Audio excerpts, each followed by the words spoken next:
د دې زندګۍ مالک الله تعالی دی.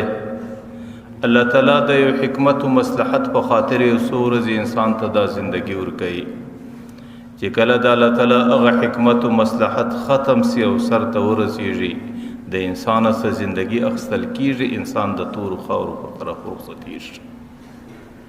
نو چې کومه زندگی الله تعالی انسان ته ورکي هغه زندگی مالک الله تعالی دی او د انسان سره هغه زندگی امانت بلل کیږي. او تاسو په دنیا کې دا قانون اوریدلې دی چې کله یو مالک امانت یو شی چاته پلاس ورکي نو د څو ورځو استعمال سره وروسته هغه مالک د دې امانت دوباره برته پوښتنه کوي. دغه رقم انسان ته الله تعالی په دې زندگی کې جسم ورکړی دی، بدن یې ورکړی دی. په دې بدن کې الله تعالی انسان ته ډېر قوتونه ورکړي دي. ژبه هغې کې د ویلو طاقت دی، په غوږ کې د اورېدلو طاقت دی. او دغه رقم طالب داسې دا ګویا کمه لږه کم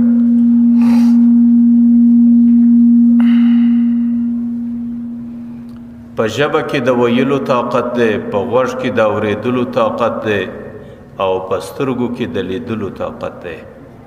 او په دې پزه کې د بوی د ښه بوی او د بد بوی معلومولو طاقت دی. او د انسان په دې ټول جسم کې د کلکو د نرم او د یخو د ګرم د معلومولو صلاحیت دی. په دې پښو کې د تک کولو طاقت دی، په دې لاس کې د یو شی راخستلو طاقت دی، او په دې دماغ کې د سوچ او د فکر کولو قوت دی. دا قوتونه الله تعالی انسان ته په بدن کې ورکړي دي. دا قوتونه ټول د الله تعالی امانت دي. ځکه الله تعالی قرآن کریم کې ما یلفظ من قول الا لدیه رقیب عتید. ای خلکو چې دا یوه خبره کوي پر دې هره خبره د الله تعالی د طرفه نگران دی، مقرر دی، د دې هرې خبرې پوښتنه برته الله تعالی کوي. نو د انسان جسم هم امانت دی او د دې جسم کې چې کوم قوتونه الله تعالی یې دا ټول امانت دي.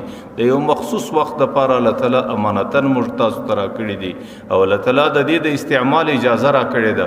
لیکن چې کله دغه وخت مخصوص د ضمانت تېره سي الله تعالی برته د دې قوتونو د هر حرف، د هر سکند، د هرې دقیقې، د هر ساعت پوښتنه برته الله تعالی کوي.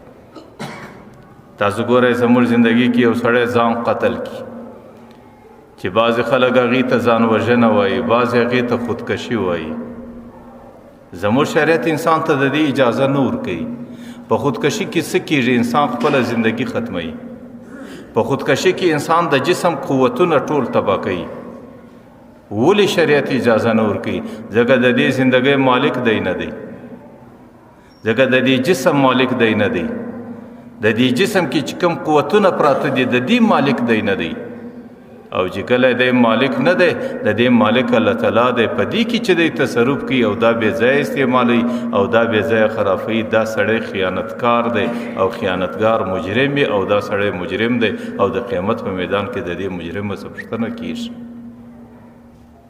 ځکه که زندګي ده دا هم د الله تعالی امانت دی او که بدن دی دا هم د الله تعالی امانت دی او که په دې بدن کې څومره قوتونه الله تعالی راکړي دي دا ټول امانت دي. او ما درته دا امانت یو مخصوصه موده او زمانه ما تا ته د حکمت او مصلحت او امتحان په خاطر راکول سوي دي.